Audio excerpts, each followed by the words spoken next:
Welcome to the LeadCare Illinois program. This video will walk you through how to prepare your facility for lead in water testing. By now, you should have received your test kit in the mail. Make sure your kit contains the following items: a welcome letter, sampling instructions, sample bottles, a chain of custody form for each building being sampled, a resealable plastic bag for returning your chain of custody form, and a prepaid return shipping label. In addition to the sampling kit, you'll also want to make sure you have the following supplies on hand: a pen for filling out your chain of custody form, a phone or stopwatch to record the time, masking tape to tape off water fixtures prior to sampling, or any other material that prevents people from accidentally using water before sampling. Now it's time to select a date and time for conducting lead in water sampling. When selecting a date and time, be sure that the water in your facility can stagnate for at least 8 hours, but not more than 18 hours. Stagnation means water is not being used in your facility for a set period of time. This includes not using toilets, faucets, showers, dishwashers, water dispensers, laundry machines, or sprinklers. Also, be sure to shut off any automatic ice machines. You may wish to stagnate your water overnight when staff and children are away from the facility. However, do not collect samples after a long weekend or a vacation because the water may have stagnated for longer than 18 hours. Also, be sure to notify parents and staff when you plan to sample your facility's water for lead. It's always good to keep an open line of communication, and it will help them remember not to use the water in your facility. To help prevent anyone from accidentally using the water before sampling, tape off all fixtures in your facility.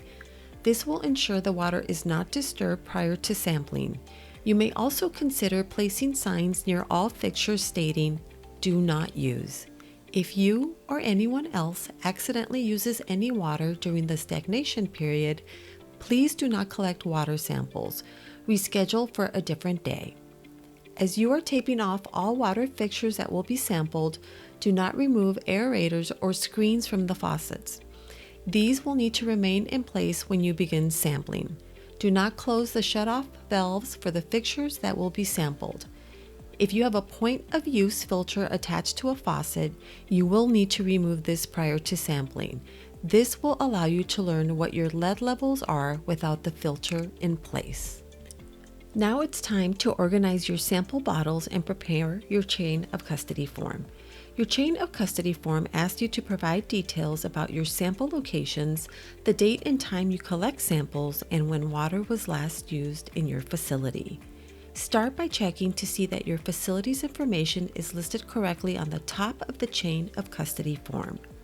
Next, make sure that the labels on your sample bottles match the fixture type and sample type listed on the chain of custody form. You should have 2 sample bottles for each drinking and cooking water source that is used for child care operations. If you have an automatic ice maker, you will use a 1-liter bottle for sampling. If you notice any differences between the labels on your bottles and what's listed on the chain of custody form, or if you are missing a sample bottle, please call the LeadCare Illinois program before you prepare your facility for sampling. Do not take the lids off your bottles as you are organizing them. They should only be opened directly before sampling. Finally, in the sample location description box, write down a thorough description of the location of each fixture you will be sampling. It's important to provide an accurate description of each sample location because your results will reference that description. For example, to describe a kitchen sink, you can write "First floor kitchen sink, blue room." The more descriptive, the better. Also, be sure to record the date and time that water was last used in your facility on the chain of custody form. Now that you know how to prepare your facility for lead in water testing, you are ready to watch the next video on how to collect water samples.